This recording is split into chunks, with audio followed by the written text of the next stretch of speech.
Hi everyone, Jan Furston here from Furston House again. Today is making those YouTube video days. I am so far behind, I think I'm about 3 laps ahead, so we'll just proceed on. What I have here is a folio that is holding some of my pressed flower cards. And I'm offering this for sale in my Etsy shop, and I'll put that link below. But let's go ahead and get started. The measurements are 9 inches tall and 6 inches wide. I put this, it's an elastic crocheted ribbon on it. I've just tied it loosely so that if you'd like, you can use that yourself on some other project. Entirely up to you. And here we are. We have the I've left this blank. It's a label. I think it's by Tim Holtz, but I've left it blank so that you can fill in whatever you want to, because I don't want to presume. Okay, so let me show you how it opens up. So there's the front, and there's the back, and it has 2 pockets on the front and back, and then it opens up like this. And I've left 2 pockets that are empty so that you can put your own things in there. And then it opens up again and has 6 pockets here. So let's go back a little bit here and we'll just pull these out. These are my pressed flower cards. I was working on them recently, and I've got a lot of flowers still to go, but I have some here for you. These are, well, let me just call them off. This one is a dandelion and a wildflower. I have no idea what that flower is, but it was out in the field. So it has been dubbed a wildflower. And these are great not only for Christmas cards. If you want to use them for Christmas cards, you just take like a Sharpie or a dark colored Sharpie or marker, write Merry Christmas or whatever. But you can use them also for any other kind of greeting card. And I even use them for bookmarks to keep my place in books. So there's the dandelion and wildflower. And here we have a purple azalea. These are from Madison, Alabama.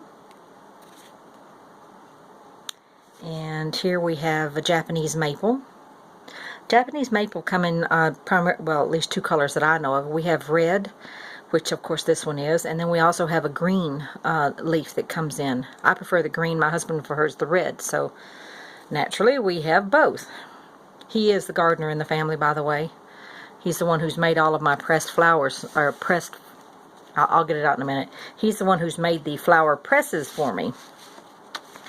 And they're all full, and I'm trying to get them used up. So here's from that second pocket. And here we have salvia. The bumblebees love salvia. We have quite a bit of it planted, and in the summertime you can go out there and you can just hear all of the buzzing going on, but they don't bother you. At first I was like, ugh, you know, they're gonna sting you and everything, but they don't. So it's a great thing to have, and we want to save those bumblebees. This is a passion flower. It's lost some of its, well, most of its color, but it's still such an interesting flower that I wanted to go ahead and include them in there.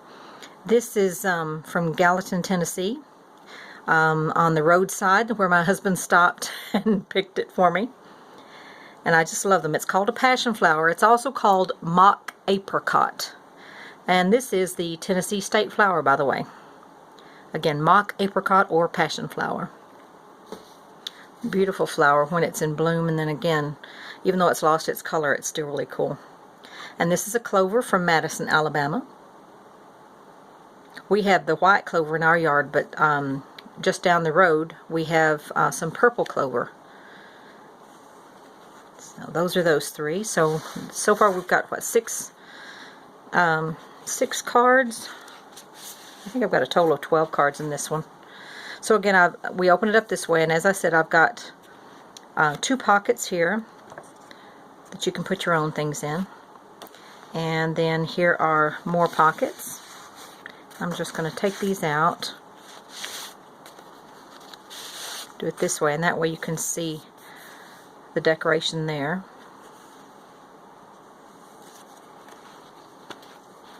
And here are these. This is the curly leaf fern.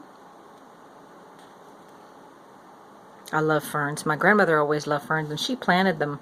I have some that still belong to her, or that they were hers. She's passed on now. But every time I look at those ferns, I think of my gran.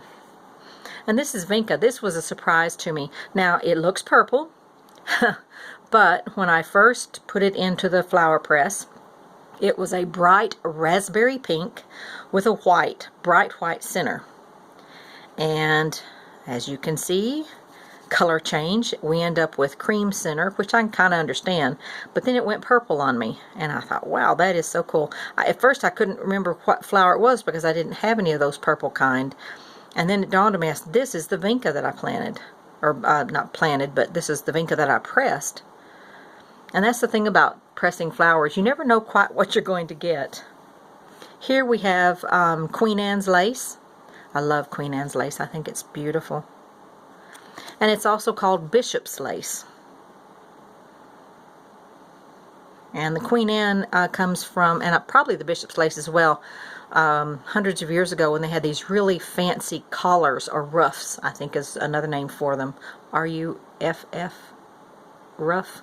Anyway, they were very elaborate and lacy looking, and I think that's where the term for this flower came. So again, it's Queen Anne's lace or Bishop's lace, growing by the roadside here in Madison. And here we have a strawberry leaf. My husband plants strawberries every year in these strawberry pots, and I love they're very sweet and yummy. And sometimes we're lucky enough to get them before the birds do, but this is just a leaf from it, and I like that, like the texture of it. And here we have some wildflowers, yellow and purple, and these again were from the side of the road in Gallatin, Tennessee. My husband works up there at TVA at the Gallatin Steam and Power Plant, Steam and Coal, whatever it is. Anyway, that's where he works, and then amazingly enough, he stops on occasion. And the other day he told me that he had actually seen a snake out there, so I'm like, yikes. So don't tell me that. I won't be going in any woods anywhere soon. But he spoils me dreadfully. This is a Fiddlehead fern, and this is again from Madison, Alabama. I love these. I love the way it curls. It always reminds me of sort of like a something from the sea, like a snail or something, or a sea anemone or something like that. I always think they're really cool. But anyway, so that's this video. It's kind of quick, but you can put these in here. You can, as I said, you can use them for greeting cards, Christmas cards, whatever you'd like, and just kind of go from there. And I've got to get used to making videos again. I've not made any for about 2 months. I've been in Germany, and so I sort of have to reteach myself how to do this. But again, I will put this in my Etsy shop, and there will be a link below if you are interested in purchasing that. I hope you have a fantastic day and a blessed week. And this is greetings from Firston House in Madison, Alabama. Take care. Bye-bye.